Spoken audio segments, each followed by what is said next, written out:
চাচার হাতে তুলে দেবো। চাচা টাকাটা গোনেন দিন, কয় টাকা এতে দেখি আমরা। চাচা একটু দেখি কয় টাকা। আচ্ছা দেখেন গুনতেছি। জি গোনেন।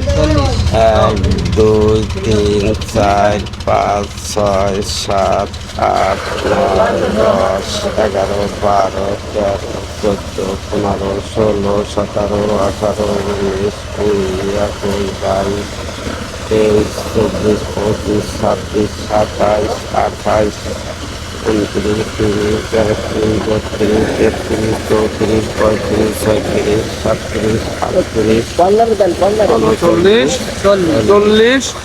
41 42 42, তাই তো? 42 হ্যাঁ ভাইয়া এদিকে আসেন। এখানে চাচা আপনাকে তুলে দিচ্ছে 21,000 টাকা। এই মসজিদের বালি তোলার জন্য 21,000 টাকা চাচা আপনার হাতে তুলে দিচ্ছে। টাকাটা একটু নেন